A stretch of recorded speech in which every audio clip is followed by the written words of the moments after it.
Hello everyone, আজকে একটা মিশো থেকে পার্সেল এলো। তো চলো পার্সেলটা নিয়েই চলে আসলাম, তোমাদের সাথে শেয়ার করবো। সবকিছু যখন শেয়ার করছি, এই ছোটখাটো জিনিসগুলো একটু একটু ভিডিও দিয়ে শেয়ার করলাম। তো কি নিলাম, কি এলো, কত টাকা দাম, সম্পূর্ণটাই বলবো। ভিডিওটি দেখো, আশা করছি ভালো লাগবে।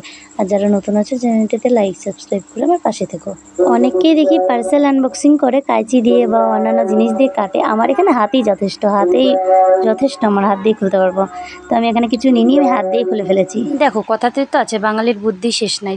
চিংড়ি মাছে সামান্য কাটি করতে ছাড়ে না ওরা, তাহলে অন্যান্য জিনিস তো বাদই দিলাম। আচ্ছা, প্যাকেটটা আনবক্সিং করেছি, বলো দেখি কি। আমি তো জাস্ট খুলেই অবাক, আমি ভাবতে পারিনি এতটা সুন্দর আসবে। দেখো, দোকানে কিনতে গেলে এতটা সুন্দর পাবো কি এই দামে, অসম্ভব বিষয়।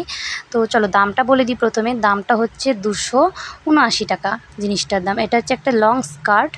দেখো, একটা গন্ধ ছিল, গন্ধ হলেও কিন্তু কোয়ালিটিটা দারুণ, দুর্ধর্ষ কোয়ালিটি। অনেকটা ঘের যথেষ্ট, একটা স্কার্টের পক্ষে এতটা ঘের যথেষ্ট। আর এত কম প্রাইসে তো অসম্ভব। সত্যি কথা, এক কথায় দারুণ এসেছে, আমার খুব পছন্দ হয়েছে। আমার মুখটা দেখে বুঝতেই পারছো কতটা সুন্দর, আর আমি কতটা মানে খুশি হয়েছি জিনিসটা পেয়ে। তো দেখো, আমি কম বেশি মিশো থেকে জিনিস কিনতেই থাকি। তো আমার আজ পর্যন্ত তো কোনো জিনিস রিটার্ন করতে হয়নি বা খারাপ আসেনি। আমার যতগুলো জিনিস আমি অর্ডার করেছি আজ পর্যন্ত, অনেক জিনিস অর্ডার করেছি, আমার খুব ভালো লেগেছে। তো থ্যাঙ্কস মিশো।